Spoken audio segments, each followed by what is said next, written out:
اللهم صل على سيدنا ومولانا محمد صاحب التاج والمعراج والبراق والعلم، دافع البلاء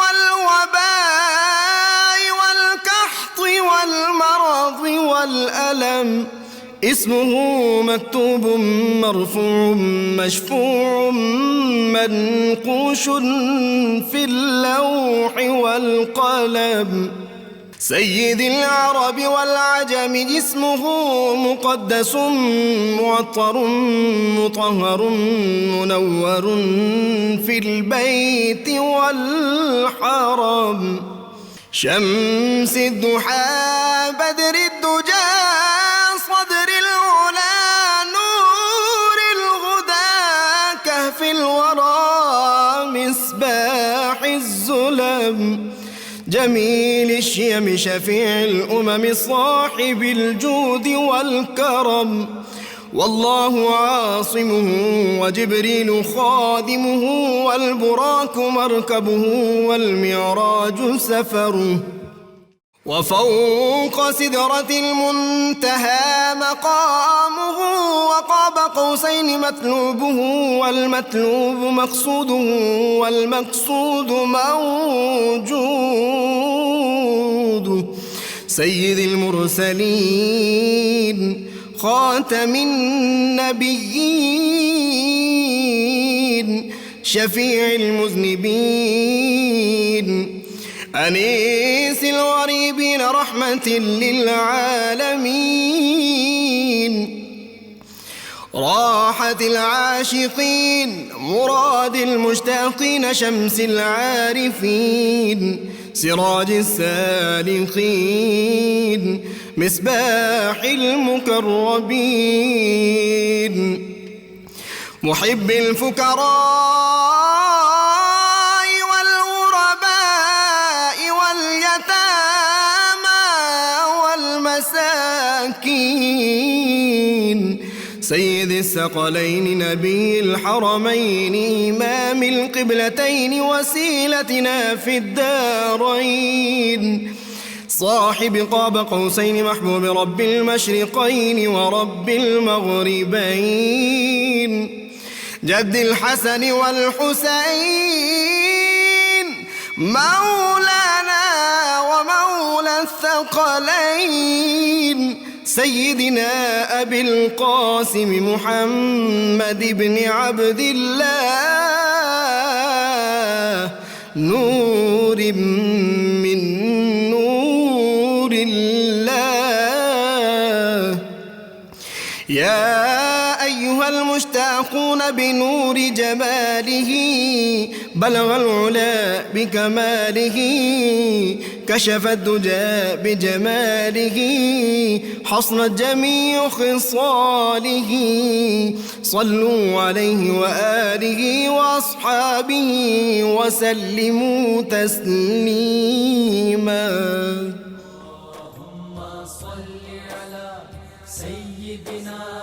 بسم اللہ الرحمن الرحیم. السلام علیکم ناظرین. پروگرام صبح نور کے ساتھ آپ کا میزبان نذیر احمد غازی حاضر ہے. ناظرین کرام، حضرت ابو انیس محمد برکت علی صاحب رحمہ اللہ کی مشہور تالیف اسماء النبی الکریم صلی اللہ علیہ وآلہ وسلم سے ایک اسم مبارک پڑھنے کی سعادت حاصل کر رہا ہوں. سیدنا المدنی صلی اللہ علیہ وآلہ وسلم، ہمارے سردار مدینہ کے والی، درود و سلام بھیجے اللہ آپ صلی اللہ علیہ وسلم، آپ کی آل پاک اور آپ کے صحابہ کرام پر. سیدنا عبداللہ بن مسعود رضی اللہ عنہما سے روایت ہے کہ حضور نبی کریم صلی اللہ علیہ وسلم نے ارشاد فرمایا، جب بچہ پیدا ہوتا ہے تو اس کی ناف اس مٹی سے بنائی جاتی ہے جس مٹی سے وہ پیدا ہوا. پھر جب انسان اپنے بڑھاپے میں پہنچ جاتا ہے تو وہ اسی جگہ اسی مٹی کی طرف لوٹایا جاتا ہے جہاں سے اس کے لیے مٹی لی گئی تھی، حتیٰ کہ وہ اسی خاک میں دفن کیا جاتا ہے. راوی بیان کرتے ہیں کہ حضور تاجدار کائنات صلی اللہ علیہ وسلم نے مدینہ منورہ کی سرزمین کی طرف اشارہ کرتے ہوئے ارشاد فرمایا، میں اور ابو بکر اسی خاک سے پیدا کیے گئے ہیں اور اسی مٹی میں دفن ہوں گے۔ ناظرین کرام، سید عالمین صلی اللہ علیہ وسلم کے چہرہ انور کی جس کسی نے ایمان کی آنکھوں سے زیارت کر لی وہ درجہ صحابیت پہ فائز ہو گیا، اور پھر اس کو مقام یہ ملا کہ اللہ تعالیٰ نے قرآن حکیم میں فرما دیا رضی اللہ عنہم ورضوا عنہ، وہ اللہ سے راضی ہو گئے، اللہ ان سے راضی ہو گیا۔ صرف چہرہ مصطفیٰ صلی اللہ علیہ وسلم کی زیارت ایمان کی آنکھوں سے جو کر لے وہ اس درجہ صحابیت پہ فائز ہوتا ہے کہ پوری امت کے صلحاء، اولیاء، اقطاب، ابدال سب جمع ہو جائیں، ایک صحابی کے برابر نہیں پہنچ سکتے۔ اور پھر صحابہ کرام میں فضیلت جو صحابہ کی ہے، جو خلفائے راشدین کی ہے، اس کو کون پہنچ سکتا ہے؟ اور پھر حضور سید عالمین صلی اللہ علیہ وسلم کی جس کو جتنی قربت حاصل ہو اسی درجے سے اس کو مقامات حاصل ہوتے ہیں۔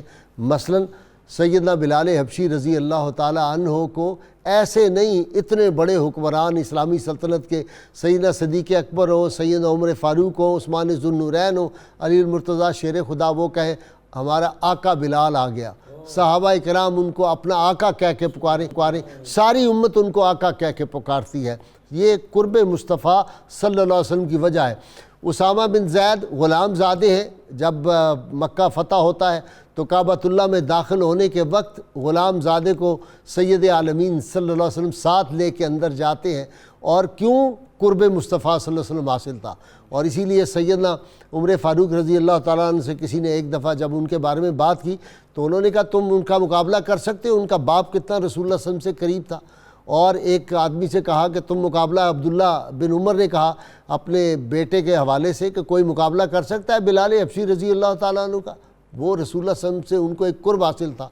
وہ ہستیاں جن کو سید عالمین صلی اللہ علیہ وسلم سے قرب زمانی بھی حاصل تھا، قرب مکانی بھی حاصل تھا، اور قرب وجودی بھی حاصل تھا، اس نوری وجود سے وہ قرب جو تھا، لمس جو تھا، جن کو سب سے زیادہ حاصل ہوا، ان کے مقام کا کون اندازہ کر سکتا ہے؟ ان کی تعریف کون بیان کر سکتا ہے؟ الفاظ وہاں ختم ہو جاتے ہیں۔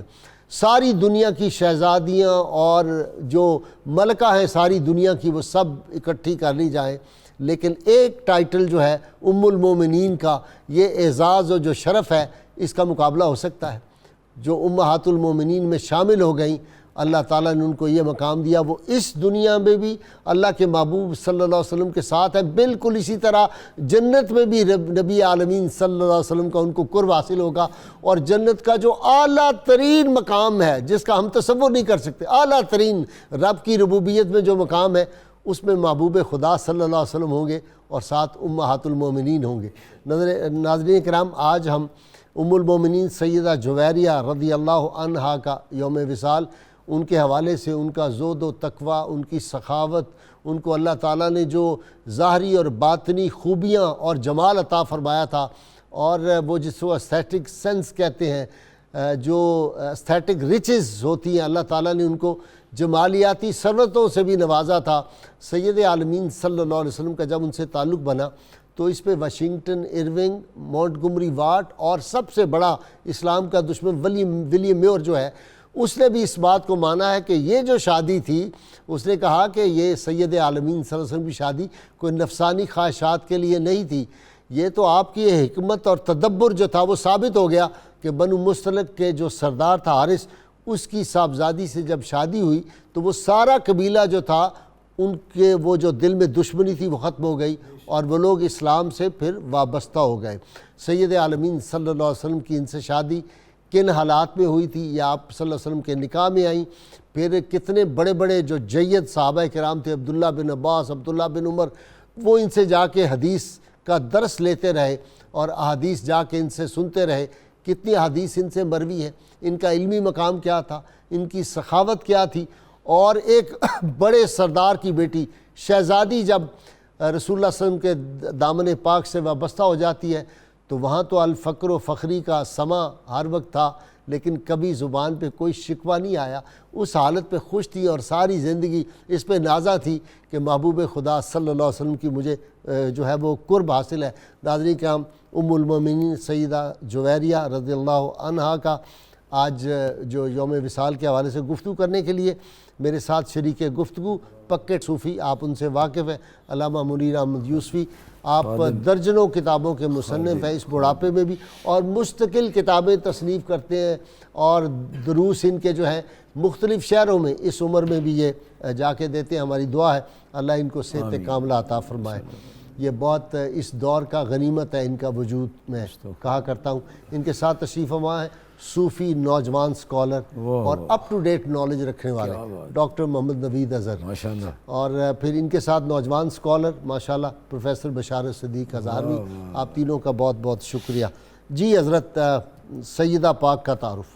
بسم اللہ الرحمن الرحیم، الصلاۃ والسلام علیکہ یا سیدی یا رسول اللہ وعلی آلکہ و اصحابکہ یا سیدی یا حبیب اللہ۔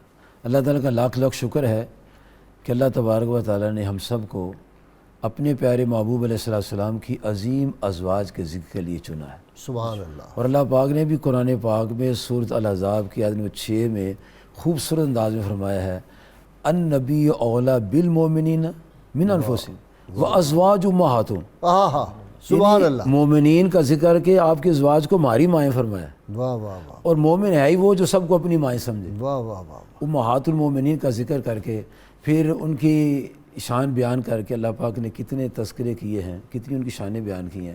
حضرت ام المومنین سیدہ جویریہ رضی اللہ تعالیٰ عنہا، یہ عجیب ان کا ذکر اور مقام ملتا ہے۔ سرکار کائنات صلی اللہ علیہ وسلم کے اظہار نبوت سے 2 سال پہلے پیدا ہوئی ہیں، اچھا ٹھیک اور جب شادی اس وقت ان کی عمر 20 سال تھی، ٹھیک۔ اور برہ اس کا نام تھا، لیکن جب حضور صلی اللہ علیہ وسلم کے پاس تشریف لائے تو ان کا نام جویریہ رکھ دیا۔ واہ۔ جویریہ کا مطلب؟ جویریہ کا مطلب ہوتا ہے خوبصورت گلاب، ٹھیک، سبحان اللہ۔ اور خیر چاہنے والی اور فلاح چاہنے والی۔ ہاں جی، اللہ تعالیٰ کی شان دیکھیں کہ حضور صلی اللہ علیہ وسلم یہ نام اس لیے تبدیل فرمایا کہ اس میں پاکیزہ بھی اس کا مطلب ایک نکلتا ہے۔ جی ہاں، جاریہ کا اس میں تسخیر ہے۔ جی جی، ہاں ٹھیک ہے جی۔ آپ صلی اللہ علیہ وسلم کی ذات پاک نے ان کا نام اس لیے بدلا کہ برہ کہتے ہیں احسان کو، نیکی کو، بلائی کو۔ تو محدثین نے، فقہاء نے، مصنفین لکھا ہے کہ برہ نام سے اس لیے آپ نے تبدیلی فرمائی کہ اگر پوچھے برہ کسی گھر رہ گئی ہے، اچھا، برہ کو چھوڑ کے آ گیا ہوں، تو برہ تو ساتھ رہتی ہے ہر وقت، تو اس لیے اس نام کو اس نام میں تبدیل فرمایا۔ سبحان۔ یہ بہت بڑے سردار کی بیٹی تھی، جس کا نام آپ نے بتایا حارث۔ اور حضور صلی اللہ علیہ وسلم کی ذات پاک کی شان دیکھ، وہ جو شخص تھا شروع میں اسلام کا بڑا دشمن تھا، قبیلہ بھی دشمن تھا، اور اتنا سخت دشمن تھا کہ ہر وقت اسلام کے خلاف وہ پروگرام بناتا رہتا تھا۔ قریش مکہ کو پیسے بھیجتا تھا، جی ہاں، مدد بھیجتا تھا۔ جی، اور یہ باقاعدہ پروگرام بن رہا تھا 5 ہجری کو مکہ مدینہ سے حملہ کرنے کا، اور حضور صلی اللہ علیہ وسلم کی ذات پاک نے اس کے لیے جو ان کا جاسوس آیا تھا اس کو بھی دیکھا اور اپنا بھیجا، اور ساری تحقیق کرنے کے بعد جب تیاری ہوئی تو پہلا جو ایکشن ہوا کہ اس کے جاسوس جب قتل کر دیا گیا تو ان پر ہیبت طاری ہو گئی، اور قریب کے قبائل پر بھی ہیبت طاری ہو گئی۔ اس ہیبت کا نتیجہ نکلا کہ جب آپ وہاں تشریف لے گئے تو پھر اللہ پاک نے فتح عطا فرمائی، اور یہ پہلا غزوہ ہے جس میں 100 کے قریب مرد عورتیں گرفتار ہیں۔ بعض 700 بھی لکھا ہے۔ 700 جی نوید نظر آپ کی طرف آتا ہوں۔ جی ہاں، بہت شکریہ حضرت والا۔ ازواج مطہرات کے کچھ فضائل تو مجموعی ہیں، جیسے حضرت نے ارشاد فرمایا، ٹھیک ہے، لستن کا احد من النساء، ہاں، کہ عورتوں میں سے کوئی ان کے مرتبے کی عورت ہے ہی نہیں، پہنچ ہی نہیں سکتی، پہنچ ہی نہیں سکتی، تصور ہی نہیں کیا جا سکتا۔ نہیں، کس کو اتنا قرب مصطفیٰ صلی اللہ علیہ وسلم حاصل ہوگا؟ جی ہاں، ممکن ظاہری حیات پاک میں جو ان کو قرب حاصل ہے وہ کسی کو نہیں حاصل ہوا۔ ممکن ہی نہیں۔ جی، اور دوسرے فضائل ان کے ذاتی ہیں جو تمام ازواج مطہرات کے یا صحابہ اکرام کے باری باری حضور سے ثابت ہے۔ تو ان کے ذکر سے پہلے آج کے دور میں ایک بات بہت اچھی طرح ذہن نشین کر لینی چاہیے کہ ان تمام ازواج مطہرات کو اپنے حرم میں داخل کرنے کی حکمت کیا تھی۔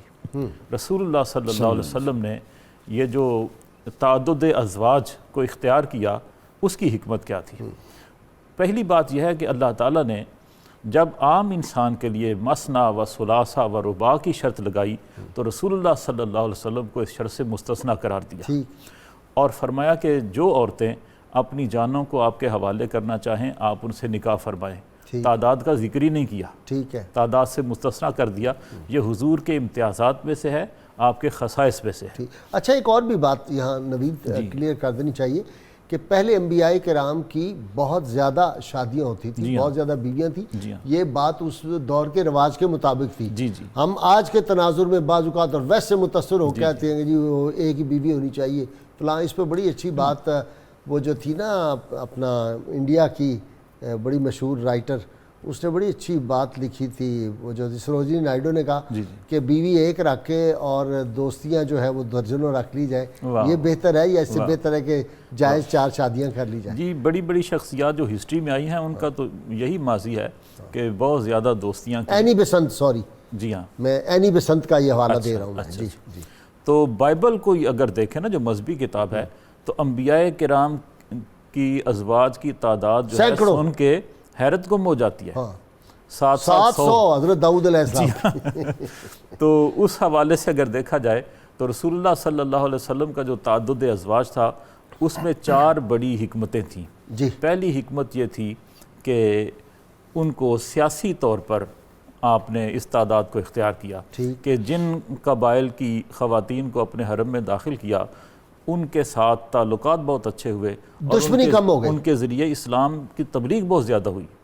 حضرت میمونہ کی مثال، جی ہاں، ان کی اپنی حضرت جویریہ بنت حارث کی مثال، حضرت صفیہ کی مثال، ام حبیبہ رضی اللہ تعالیٰ عنہ کی مثال، اور کچھ سماجی حکمتیں تھیں کہ معاشرے میں الفت اور موانست کو فروغ دینا مقصود تھا کہ حضور پاک صلی اللہ علیہ وسلم پر 2 جو قریبی آپ کے دوست تھے، حضرت ابوبکر صدیق اور حضرت عمر فاروق رضی اللہ تعالیٰ عنہما، دونوں کے احسانات تھے، کچھ محبتیں تھیں، ان کا جواب دینے کے لیے آپ نے ان دونوں کی بیٹیاں جو تھیں وہ قبول فرمائیں، اور جو 2 خلفائے راشدین تھے حضرت عثمان غنی اور حضرت علی، ان کو اپنی بیٹیاں دیں۔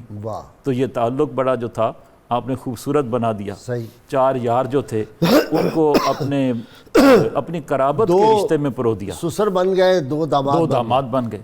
کچھ حکمتیں جو تھیں وہ تشریعی تھیں، جیسے حضرت زینب بنت جاش رضی اللہ تعالیٰ عنہ سے جو شادی کی وہ ایک شریعت کا مسئلہ حل کرنے کے لیے اور عرب کی ایک قدیم رسم کو پامال کرنے کے لیے تھا کہ وہ اپنے متبنہ کو حقیقی بیٹے کے برابر سمجھتے تھے۔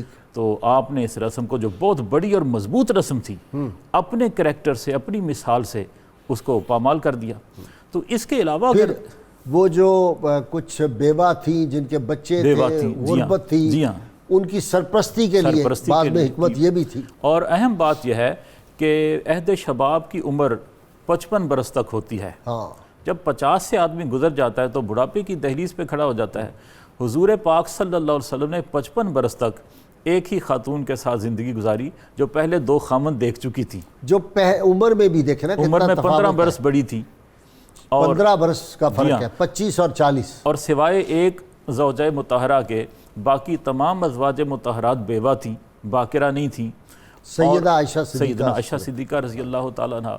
اور ابتدائے شباب کا زمانہ حضور کا مراقبات میں گزرا، غار حرا کی خلوتوں میں گزرا، تجرد میں گزرا۔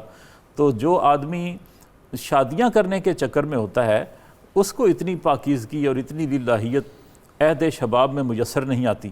شبنم صبح کی طرح پاکیزہ جوانی گزاری آقا صلی اللہ علیہ وسلم۔ سبحان اللہ، اس سے زیادہ پاکیزہ جوانی کون سی ہو سکتی ہے کہ جس جوانی سے پاکیزگی کے لفظ نے جنم لیا۔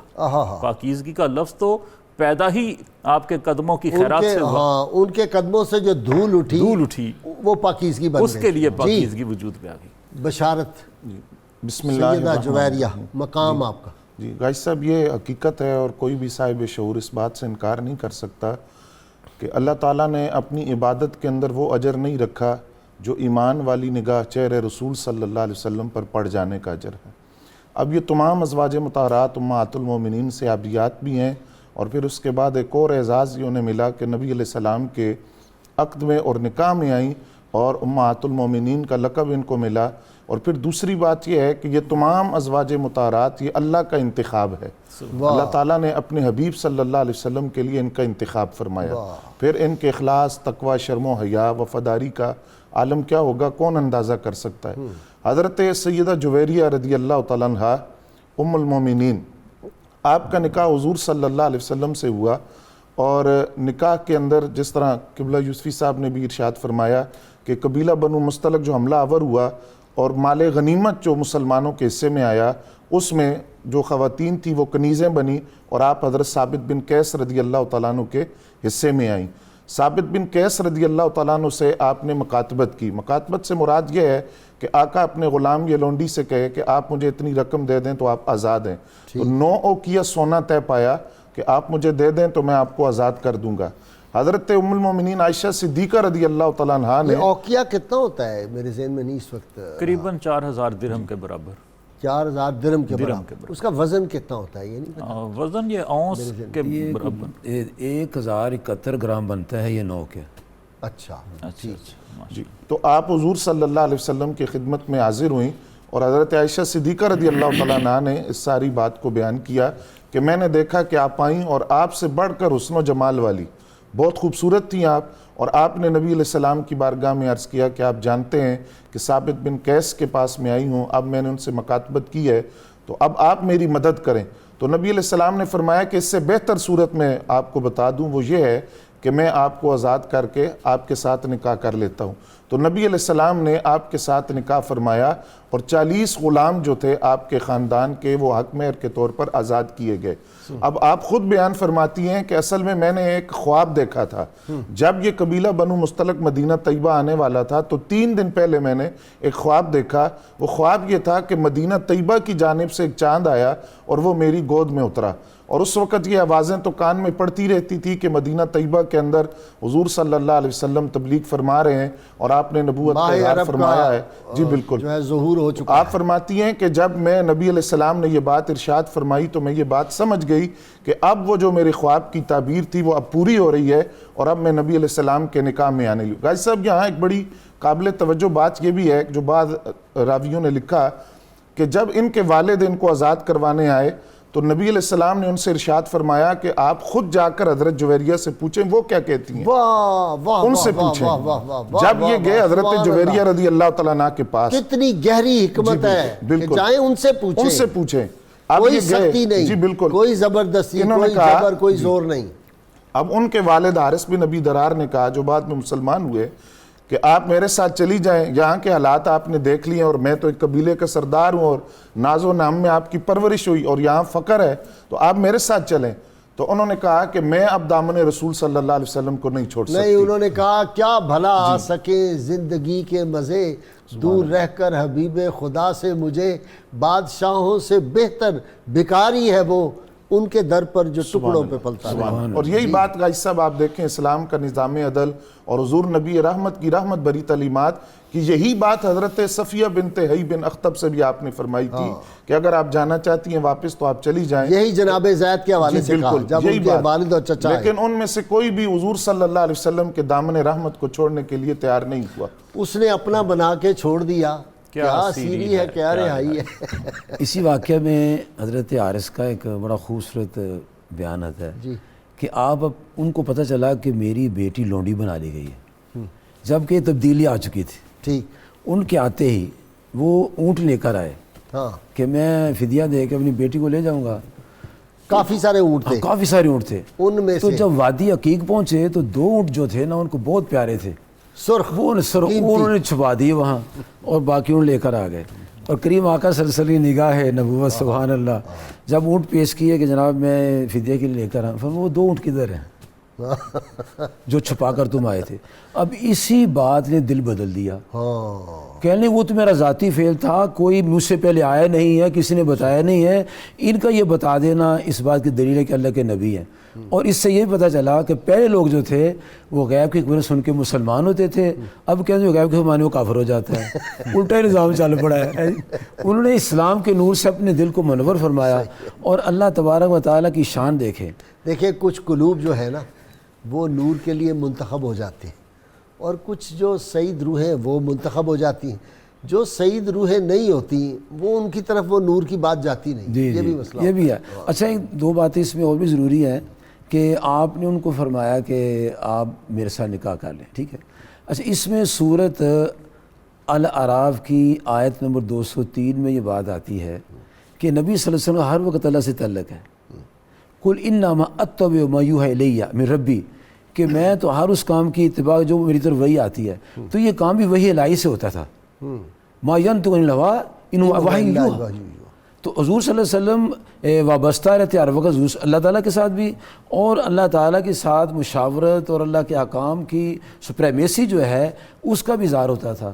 اور حضور صلی اللہ علیہ وسلم کے اس نکاح کے بعد وہ قبیلہ بنی مصطلق جو تھا سارا مسلمان ہو گیا تھا، اور حضور صلی اللہ علیہ وسلم کے سپورٹروں میں شامل ہو گئے تھے، اور حضور کی خصوصی عنایت تھی. سیدہ عائشہ صدیقہ رضی اللہ تعالیٰ انہوں نے نے کیا فرمایا، انہوں نے فرمایا تھا کہ تمام ازواج میں یہ زوجہ خوش نصیب ہے جس کی برس سارے ان کا قبیلہ جو ہے نا سارا وہ رہا ہو قبیلہ گیا. سارا قبیلہ رہا ہو گیا. اچھا حدیث کی طرف آ جاتے ہیں. نوید نظر، آپ سے اتنے جید صحابہ نے جا کے حدیثیں سنی، بے شک بے شک. یہ آپ کا علمی مقام ظاہر کرتا ہے. جی ہاں ایک حدیث کسی کے پاس ہو جی جی اور جو دیگر صحابہ کو جا ہوا تھا اس کی شان وراء الورا ہے، بے شک. تو محدثہ کہیں گے ان کو؟ جی ہاں، محدثہ سے بھی، بلکہ میں کہتا ہوں کہ گھر سے انہوں نے تبلیغ اسلام کا آغاز کیا.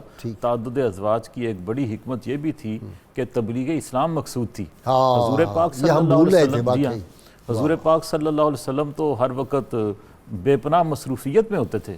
گھر سے باہر تبلیغ اسلام کر رہے ہیں، مسجد نبی میں وفود سے جہاد ہو رہا ہے، جہاد ہو رہا ہے، خطوط لکھے جا رہے ہیں، لوگوں کے فیصلے ہو رہے ہیں، پوری سلطنت کا نظام ہے، 10 لاکھ مربع میل کی حکومت پھیل رہی ہے. تو گھر میں جو عورتیں آتی جاتی ہیں ان کو دین کون سکھائے؟ اور جب حضور گھر میں تشریف لاتے ہیں آپ کے معمولات لوگوں کو کون بتائے؟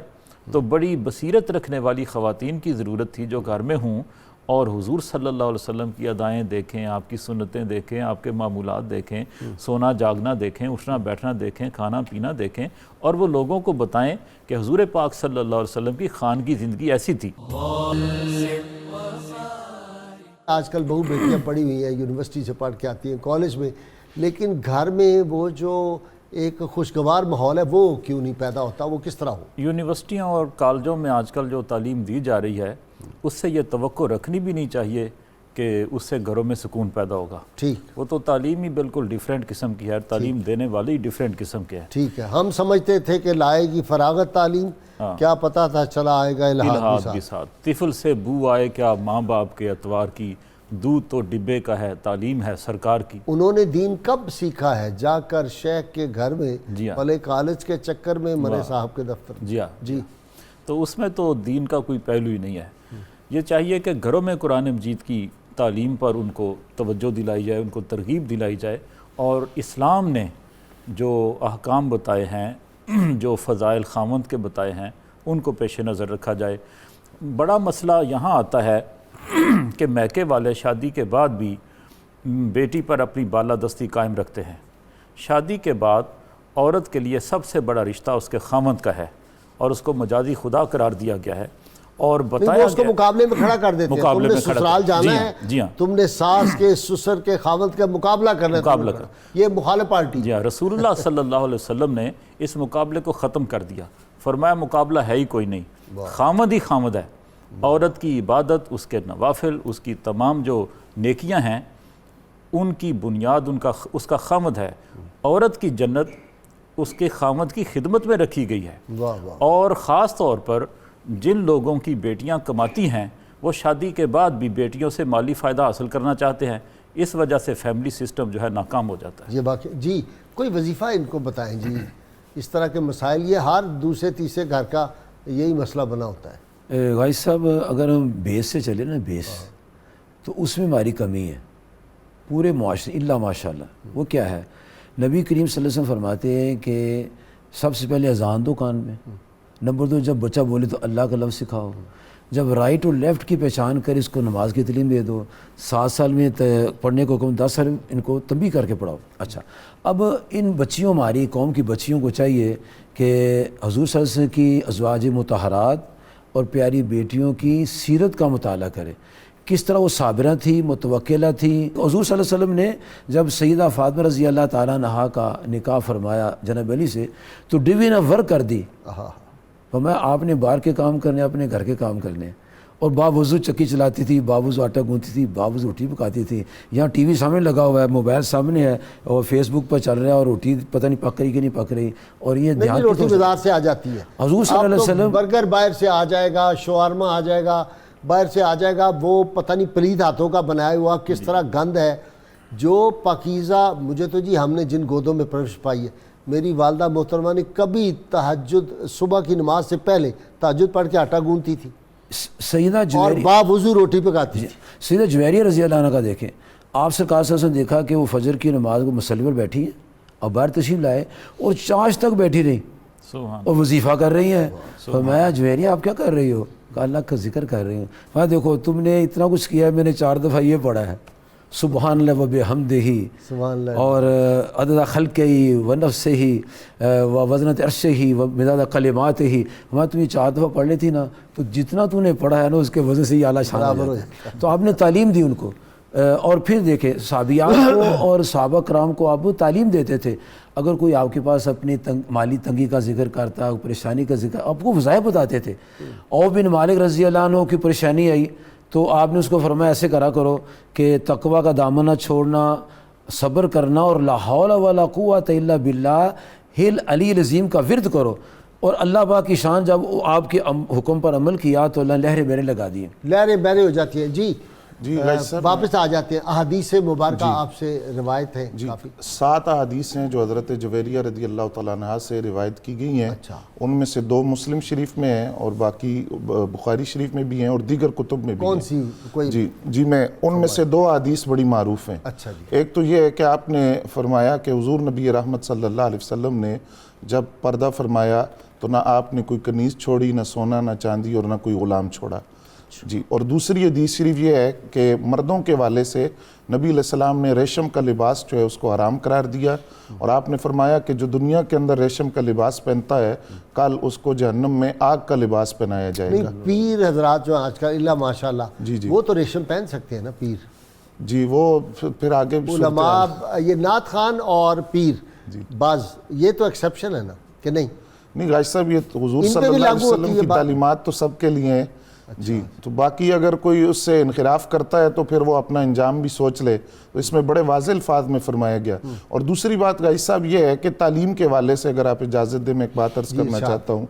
تمام ازواج مطہرات ان سے حدیث بھی روایات ہیں, اور حضرت خدیجہ الکبریٰ رضی اللہ تعالیٰ عنہ اور دیگر ازواج مطہرات نبی علیہ السلام کے خانگی معاملات کو انہوں نے بیان کیا. بالخصوص حضرت عائشہ صدیقہ رضی اللہ تعالیٰ عنہ جو پردے میں رہ کر درس کو سنتی تھی, پھر کوئی بات سمجھ نہیں آتی دوبارہ پوچھتی تھی اور پھر ان کو آگے بیان کرتی تھی. سب سے زیادہ حدیث سیدہ عائشہ صدیقہ رضی اللہ تعالیٰ عنہ. جی 2210 حدیث ان سے روایت ہے. 2210 جی بالکل. وہ اور حضرت ام سلمہ حدیث روایت کے اندر ان امہات المومنین میں سے ان کو ایک خاص مقام ہے. حضرت ام سلمہ رضی اللہ تعالیٰ عنہ اور حضرت عائشہ صدیقہ رضی اللہ عنہ. اب فقہائے کرام نے ایک مسئلہ لکھا ہے اور اس مسئلے کو آج ہمیں سمجھنا چاہیے اگر بچپن سے ہم بیٹیوں کی تربیت اس انداز سے کریں. وہ یہ ہے کہ ضروریات دین جو ہے وہ اپنی بچیوں کو سکھائی جائیں اور ان کی دین کے والے سے تعلیم کا اہتمام کیا جائے. اور یہ بات جو مغرب آج کہتا ہے کہ اسلام خواتین کو تعلیم کی اجازت نہیں دیتا, یہ بالکل غلط بات ہے. ضروریات دین سکھانا والدین کے لیے ضروری ہے کہ وہ بیٹیوں کو سکھائیں, درسگاہ میں بھیجیں. اگر وہ نہیں جانتی, شادی ہو گئی, شوہر کی ذمہ داری ہے کہ وہ اس کو تعلیم دے. بھائی طلب العلم فریضۃ علی کل مسلم و مسلمۃ, وہ تو فرض ہے.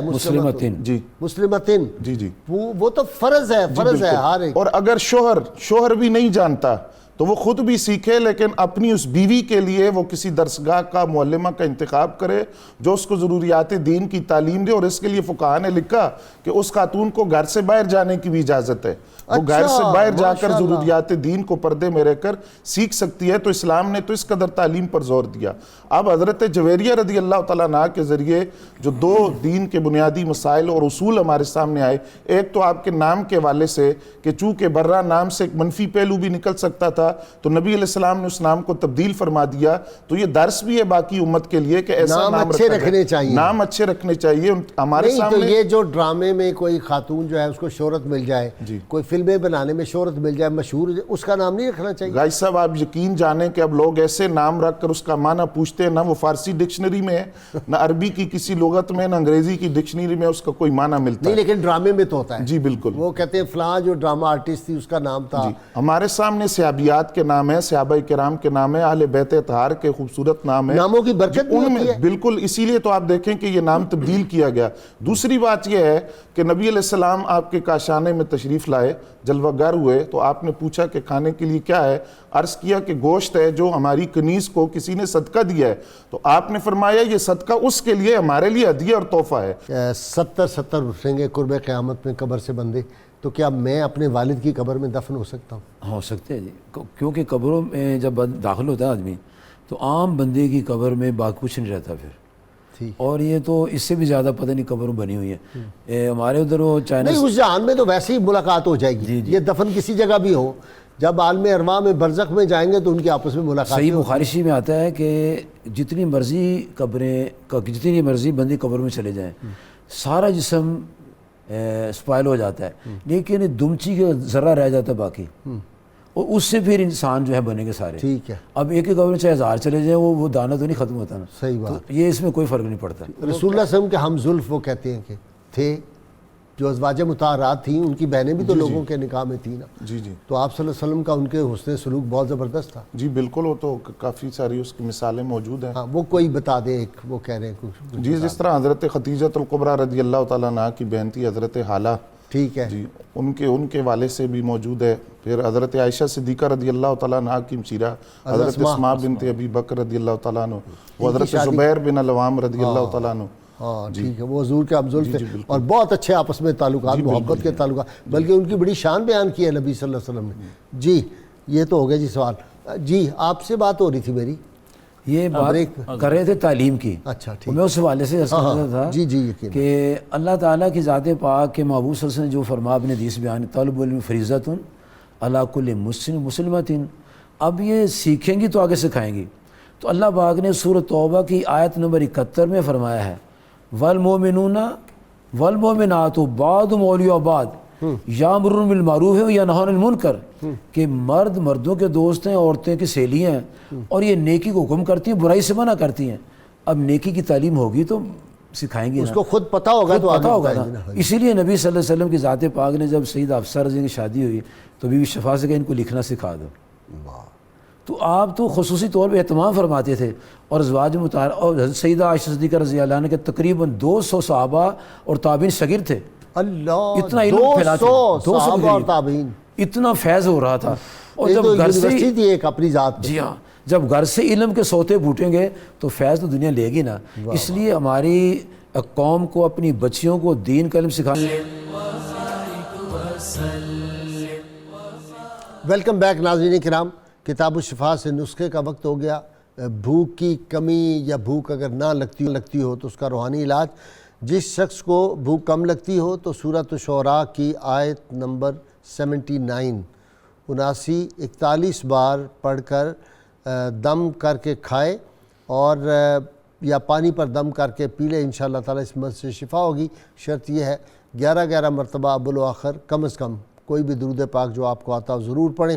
سیدنا علی المرتضیٰ شیر خدا فاتح خیبر ارشاد فرماتے ہیں، خوش نصیب ہے وہ شخص جس نے آخرت کو یاد رکھا، حساب و کتاب کے لیے عمل کیا اور اللہ کی رضا پر راضی رہا۔